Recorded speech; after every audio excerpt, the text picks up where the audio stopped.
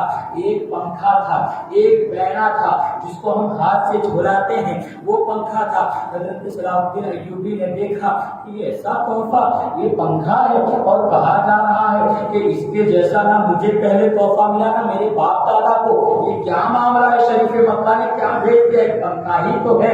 تب کہا اس گیلچی نے، اس قاصد نے کہا حضور ابھی دوسری طرف پڑھنا باقی ہے۔ کہا اچھا ٹھیک ہے پڑھو۔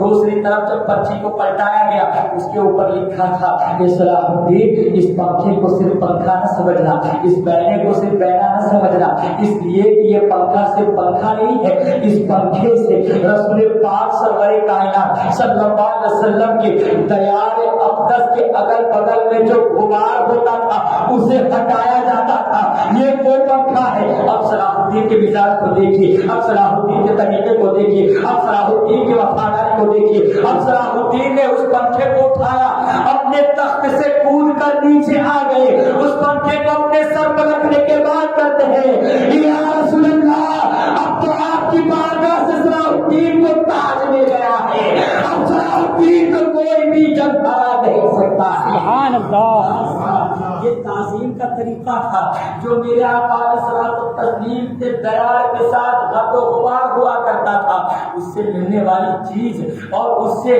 مس ہونے والی چیز کا بادشاہ ایسا احترام کیا کرتے تھے۔ تب ہمارے ہاتھ میں بارکوڈ تھی، تب موریا نہیں تھا، تب یوگیا نہیں تھا، تب روپانی نہیں تھا، کوئی تھا تو آقا علیہ الصلوۃ والتسلیم کے سچے غلام تھے۔ اس لیے میرے دوستو، ہمیں ان سے دوستی سے دور رہنا ہے، ہمیں ان سے دور رہنا ہے۔ میں آپ سے ایک حدیث سنا کر کے آپ سے رخصت ہو جاؤں کہ رسول پاک صلی اللہ علیہ وسلم نے فرمایا، مشکات المصابیح کی حدیث مبارکہ ہے۔ آج ہم لوگ کہتے ہیں کہ ان کے ساتھ اٹھنے بیٹھنے سے یا رشتہ ناطہ کرنے سے کیا ہوگا؟ میں اس چیز پر اس لیے زور دیتا ہوں کہ میں حالات جانتا ہوں۔ 14 سال وہاں رہنے کے بعد واپس آنے کا صرف ایک ہی مقصد تھا کہ یہاں صلح کلیت بہت زیادہ ہو رہی ہے، اور آپ کے شہر، آپ کے قصبے، آپ کے گاؤں کے بڑے کرم فرما ہمارے بڑوں میں انہیں شمار کرتا ہوں، ان لوگوں کی رائے کو یہاں آ گیا ہوں۔ میرے دوستو، رسول پاک صلی اللہ علیہ وسلم نے ارشاد فرمایا، سنتان سبعین فی النار، 72 فرقے، سنتان سبعین 72 فرقے فی النار، جہنم میں جائیں گے، وواحدۃ فی الجنہ، ایک جنت میں جائے گا۔ اور وہ جنت میں جانے والا فرقہ کون ہے؟ رسول پاک نے اس کی بھی تشریح فرما دی، وہی الجماعہ، وہ جماعت ہے، یعنی اہل سنت والجماعت کا فرقہ ہے۔ پھر آپ ارشاد آگے ارشاد فرماتے ہیں، فإنه سيخرج من قوم من امتی قوم، کہ میری قوم میں سے کچھ ایسے لوگ، میری امت میں سے ایک ایسی قوم نکلے گی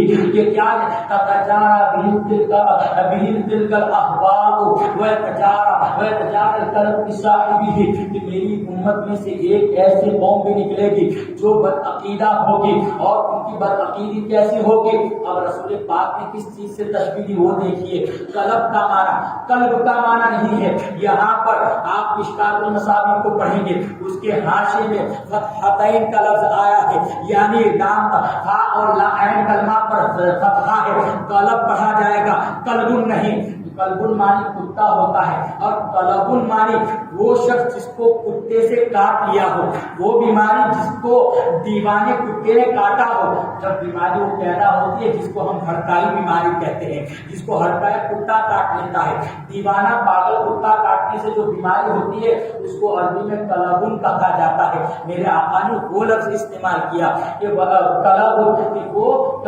بیماری جس صاحب کے لگ جائے اب اس کا کیا ہوتا ہے، لا یبقا علم ولا مفصل الا دخل، کوئی جوڑ اور کوئی رگ باقی نہیں ہوتی ہے جس میں وہ سرایت نہ کرے، سب کی سب اس کے جسم میں سرایت کر جاتی ہے۔ اب یہ بھی ہم نے حدیث پڑھ لی، آقا علیہ الصلوۃ والتسلیم نے پاگل کتے کی کانٹے سے تشبیہ دی۔ ذرا سوچئے تو صحیح، رسول پاک صلی اللہ علیہ وسلم نے بد مذہبوں کو کس سے تشبیہ دی ہے، کس کی مثال دی ہے، کس کا ایگزامپل دیا ہے کہ دیوانے کتے کا کانٹے کا ایگزامپل دیا ہے۔ اس سے ایگزامپل نہیں دیا، اس سے مثال نہیں دی کہ سانپ کاٹ لے ویسے بد عقیدہ پیدا ہوں گے، سانپ کاٹ لے، کیونکہ سانپ کاٹے گا آدمی فوراً مر جائے گا، لیکن جسے کتا کاٹ لے گا، جسے دیوانہ کتا کاٹے گا وہ مرے گا نہیں، بلکہ وہ بھی جسے کاٹے گا اس کو اپنی طرح کر لے گا، اور وہ اگر کسی کو کاٹے گا اسے اپنی طرح کر لے گا، وہ چوتھے کو کاٹے گا اس کو اپنی طرح کر لے گا۔ اور پاگل کتے سے تشبیہ دینا مطلب یہی ہے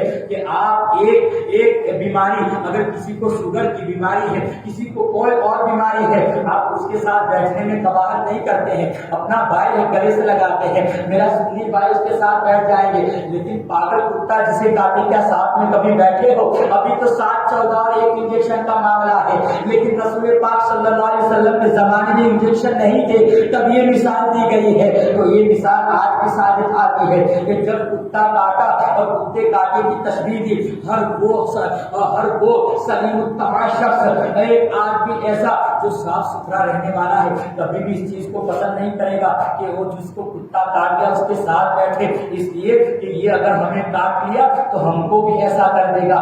تو بد عقیدوں کی مثال میرے آقا نے اس سے دی ہے۔ اب دیکھیے بد عقیدوں کا حال کیا ہوتا ہے۔ اس کا دوسرا پہلو یہ ہے کہ جب پاگل کتے کے سامنے اگر کتا پاگل ہو جائے یا جس کو کاٹ لے پاگل کتا، اس کے سامنے اگر آپ پانی رکھیں گے تو وہ چڑچڑا ہو جائے گا، اس کے اندر جنون آئے گا۔ اس کے جو ڈاکٹر ہو اس بیماری کے بارے میں پوچھیے، اس لیے کہ آج محلے کا کتا کاٹ لیتا ہے، 7 انجیکشن لگا دیے جاتے ہیں، لیکن کتے کے کاٹنے کی بیماری کا حال یہ ہوتا ہے اس کے سامنے جب تک وہ بیماری دور نہ ہوگی پانی پیش کریں گے وہ پانی نہیں پیے گا، بلکہ پانی دیکھتے ہی وہ پھونکنے لگے گا۔ یہی تو بد عقیدہ کا حال ہے، یہی تو دیوبندیوں کا حال ہے۔ ہمیں انہیں قرآن سے مثال، ہم ان کو قرآن سے دلیل دیتے ہیں، حدیث سے دلیل دیتے ہیں، تب بھی وہ لوگ کہتے ہیں یہ تو الٹی سیدھی بات کرتے ہیں، ان کے ساتھ نہیں جانا ہے، ان کی بات نہیں ماننا ہے، یہ تو ورگلاتے ہیں۔ یہی تو کرتے ہیں میرے دوستو، اگر سدھرنا ہوتا تو مناظرہ کرتا، ہزاروں مناظرے ہو گئے، وہ لوگ سدھر گئے ہوتے۔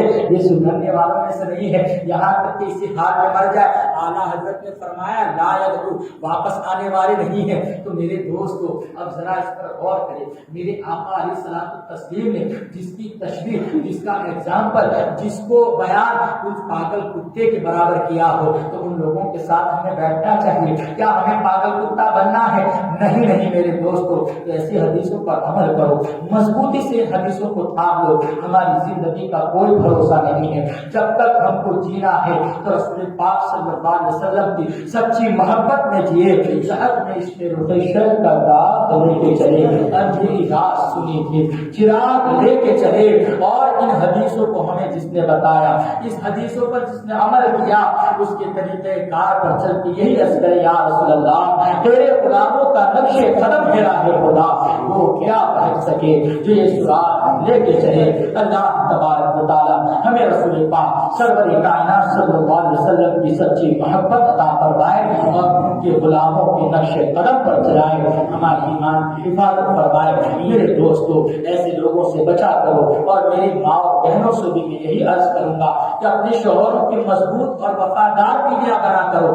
یہ نہیں ہے کہ ارے بچی بہت بڑی ہو گئی، تم دیوبندی سنی لے کے بیٹھے ہو، فلاں کا رشتہ آیا تھا، گھر بھی بہت اچھا ہے، اس کے یہاں مانو زر بھی ہے، اب ہم اپنی بچی وہاں نہیں دیں گے، اپنے આપણા ઘેર તો એને આટલી બીમારીઓ જોઈ આપણા ઘેર એને સુખ ના જોયું, હવે તો એને હારી જગ્યા આપો તો એની જિંદગી હારી થાય, એનું જીવન હારું ગુજરે।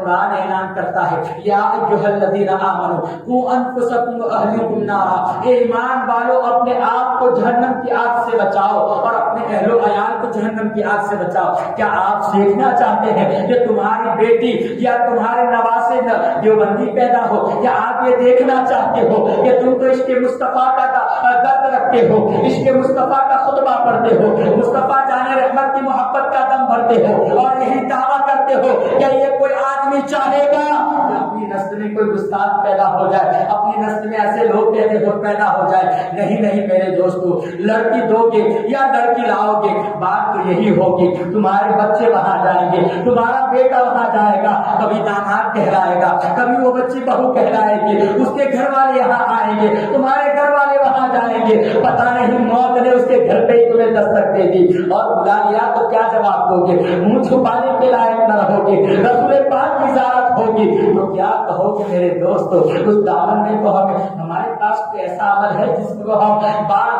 ٹھوک بجا کے کہہ سکتے ہو اس عمل کی بنا پہ ہم جائیں گے، جنت میں چلے جائیں گے؟ ارے سرکار مفتی اعظم ہے جن کی پیدائش سے 6 مہینے پہلے ان کی ولایت کا اعلان کر دیا گیا، وہ یوں کہتے ہیں کہ میں تو میرے اعمال کا بدلہ تو جہنم ہی تھا، میں تو جاتا میرے سرکار نے جانے نہ دیا۔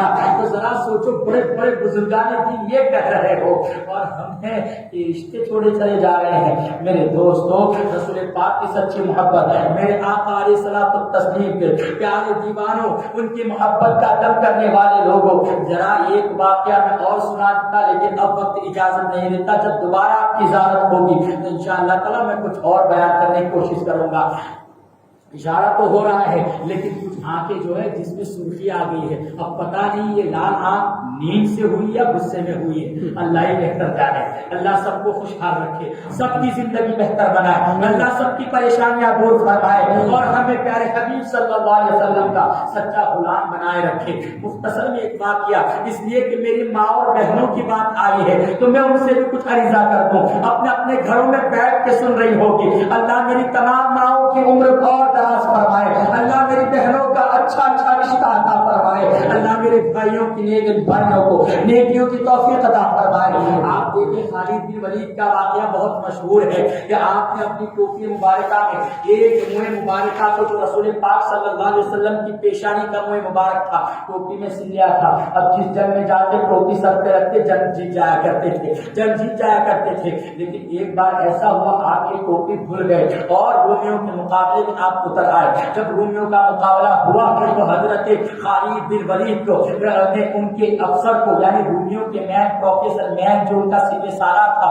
اس کو قتل کر دیا، کنارے جہنم کر دیا، واسطے جہنم ہو گیا۔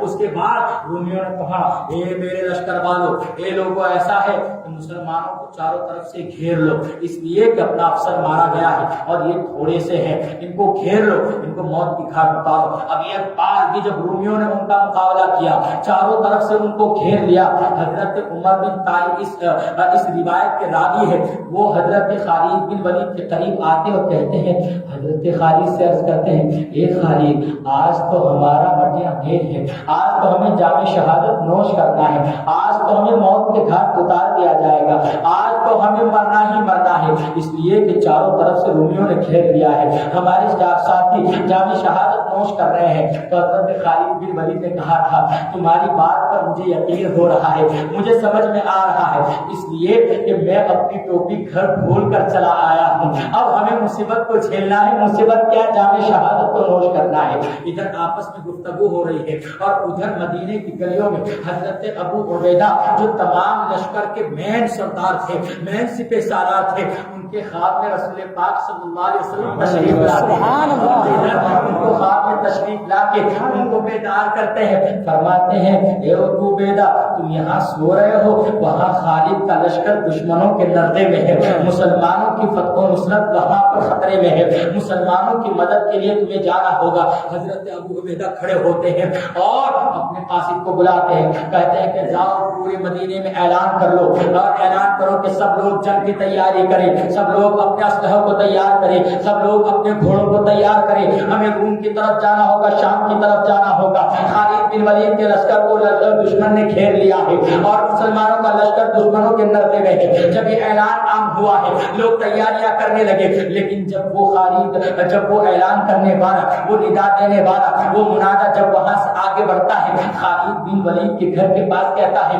مسلمانوں تیار ہو جاؤ, خالد بن ولید کا لشکر کا خطرے میں ہے, مسلمانوں کی مدد کے لیے جانا ہے, مسلمان بھاگنے کی نوبت پر ہے, مسلمانوں تیار ہو جاؤ ہمیں جانا ہے.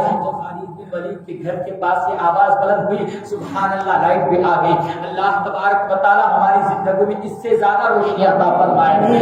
ذرا سوچے تو صحیح, جب خالد بن ولید کے گھر کے پاس یہ بات کہی گئی تو حضرت خالد بن ولید کی بیوی اہلیہ آپ کی کمرے میں موجود تھی, وہ مسکرانے لگی, میرے شوہر کوئی جنگ ہار ہی نہیں سکتے ہیں, اس لیے کہ میرے شوہر کی ٹوپی میں رسول پاک صلی اللہ علیہ وسلم کی پیشانی کا انگلی مبارک جڑا ہوا ہے, اس لیے میرے شوہر نہیں ہار سکتے. ابھی وہ خوش فہمی میں تھی کہ اچانک ان کی نظر ایک جگہ پڑتی ہے, دیکھ رہی یا اللہ یہ کیا ہو گیا, میرے شوہر ٹوپی یہاں بھول کے گئے ہیں. اب ذرا میری مائیں بہنیں اس چیز پر غور کرے, یہاں ہمت نہیں ہارتی ہے. خالد بن ولید کی بیوی یہ نہیں کہتی ہے جب میں وہ گئے مارے جائیں گے, میں جاؤں گی میں بھی ماری جاؤں گی, یہ ہمت نہیں ہارتی ہے. یہ اپنے شوہروں کی اس طریقے سے دامن کو مضبوط کرنے والی ہوتی ہے, اپنے شوہر کی جو پسمردہ طاقت ہونے والی ہوتی ہے اس کا سہارا بن کر عورتیں کھڑے ہوا کرتی تھی.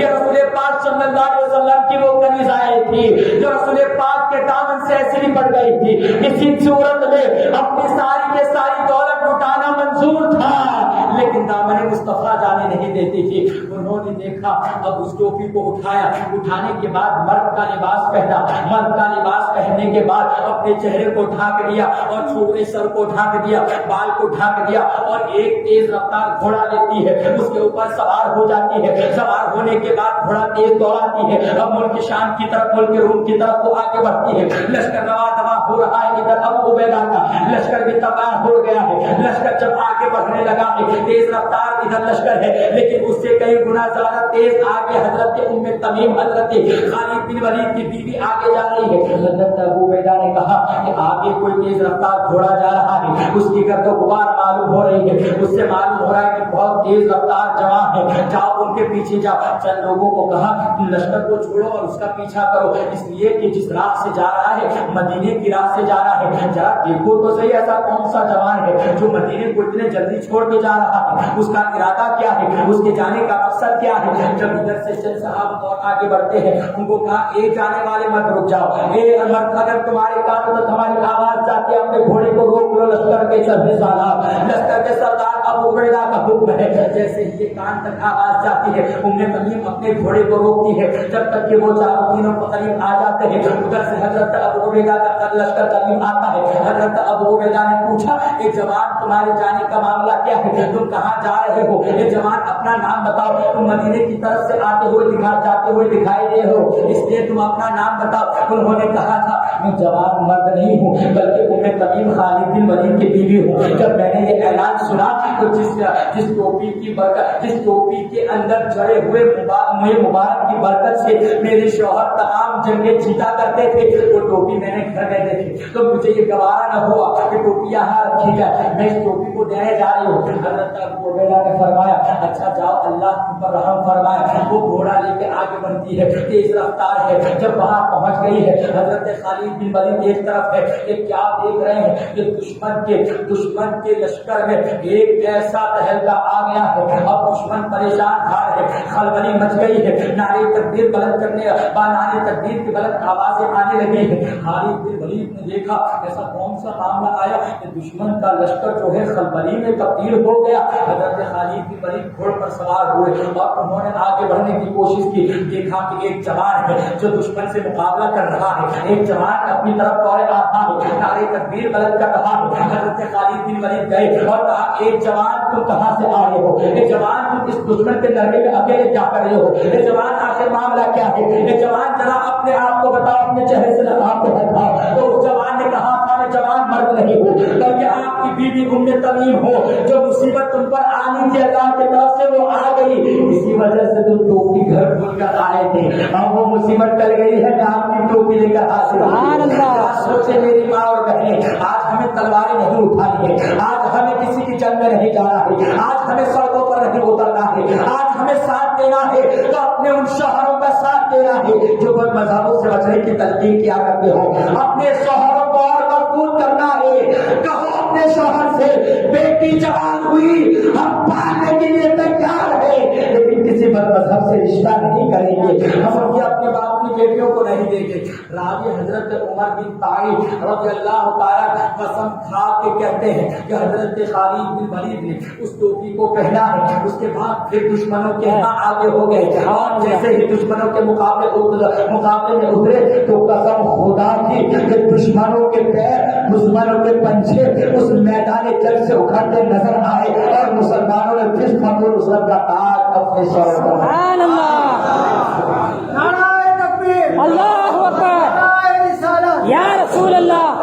جب یہ تعظیم ہوا کرتی تھی تو فتح و نصرت ہمارے قدم چما کرتی تھی۔ میرے دوستو، یہ تعظیم ہونی چاہیے۔ کیا آپ نے نہیں سنا کہ جب رسول پاک صلی اللہ علیہ وسلم کے بارے میں جنگ احد یا کسی اور جنگ میں بھی آپ کے شہید ہونے کا اعلان ہو گیا تھا کہ رسول پاک کا شہید ہو گئے ہیں، رسول پاک کے شہید ہونے کی جھوٹی خبر مشہور ہو گئی تھی، یہاں تک کہ خبر پھیلتے پھیلتے مدینے تک آ گئی تھی۔ ایک خاتون اپنے گھر سے بے تحاشا نکلتی ہے، دیوانوں کی طرح اپنے گھر سے نکلتی ہے اور وہ آگے بڑھتے چلی جا رہی ہے مدینے کی گلیوں کو چیرتے ہوئے۔ کسی آنے والے نے کہا، خاتون کہاں جا رہی ہو؟ اب تمہیں جانے کے بعد کوئی فائدہ نہیں ہوگا۔ بولی کیا معاملہ ہے؟ بولے تمہارا شوہر جنگ میں مارا گیا ہے۔ بولے مجھے پرواہ نہیں، بتاؤ آقا کی صلاۃ و تسلیم کا حال کیا ہے؟ آگے بڑھتی ہے، کہا گیا کہ ایک دیوانی کہاں جا رہے ہو؟ تمہارا بڑا والا بیٹا بھی اس جنگ میں شہید ہو گیا ہے۔ وہ کہتی ہے مجھے کوئی پرواہ نہیں، بتاؤ آقا کی صلاۃ و تسلیم کا حال کیا ہے؟ اور آگے بڑھتے خبر دی جاتی ہے تمہارا چھوٹا بیٹا بھی شہید کر دیا گیا ہے۔ بولے مجھے پرواہ نہیں ہے، یہ بتاؤ میرے آقا علیہ الصلوۃ والتسلیم کا حال کیا ہے؟ تب تک کہ خبر آتی ہے کہ میرے آقا علیہ الصلوۃ والتسلیم اپنے حیات ظاہری میں پیسے ہی پاتی ہے۔ اس دیوانی نے سنا تھا، بات کرتی الہ العالمین مجھے کسی چیز کی پرواہ نہیں ہے، تیرا شکر ہے میرے آقا کا دامن اور میرے آقا بھی صحیح سلامت۔ سبحان اللہ۔ یہ اسلام کی مائیں ہوا کرتی تھی تو بیٹے ناز اور محبت ہوا کرتے تھے۔ جب اسلام کی مائیں ایسی ہوا کرتی تھی تو بیٹے بزرگ پیدا ہوا کرتے تھے۔ میری ماں اور بہنوں، ان بھائیوں دیوبندیوں سے بچو، خود بھی بچ جاؤ، اپنے بچوں کی تلقین کرو، اس لیے کہ ابھی آپ نے رشتہ جوڑ لیا، ابھی آپ نے جانا آنا شروع کر دیا، پھر آپ کی موت کب آ جائے اپنی بھولی بھالی یہ نسلیں، یہ بچے ہمارے، ان کے یہاں اگر رشتہ جوڑ دیے، ان کے آنا جانا ہو گیا، ہمارے بچے اگر اپنے عقیدے کو کھو بیٹھے تو کیا ہوگا؟ ہم کل قیامت کے روز کیا جواب دیں گے؟ اگر ننھے علی اصغر نے دامن کو پکڑ کے جھنجھوڑ دیا، اگر علی اکبر کی جوانی نے پوچھ لیا کہ ہم تو دشمن اسلام کے لیے پورے گھر کو لٹا دیے، تم ایک رشتہ نہیں چھوڑ پائے، تم اپنے ماموں کو نہیں چھوڑ پائے، تم اپنے چاچا کو نہیں چھوڑ پائے، تو تم کیا جواب دو گے میرے دوستو؟ امام علی مقام کو منہ دکھانا ہے، ان نوجوانوں نے کربلا کو ہمیں منہ دکھانا ہے جنہوں نے اپنے خون کے ایک ایک قطرے کو اب لٹا دیا اور اسلام کی آبیاری کے لیے اپنے بچوں کو بھی اسلام کی راہ میں پیش کر دیا۔ ذرا سوچے تو صحیح، ان کو ہم کیا منہ دکھائیں گے؟ اللہ تبارک و تعالی ہمیں اب رسول پاک سرور کائنات صلی اللہ علیہ وسلم کی سچی محبت عطا فرمائے اور انہی کی محبت میں جلائے، انہی کی محبت میں ہمیں موت عطا فرمائے۔ الحمدللہ رب العالمین۔ السلام علیکم۔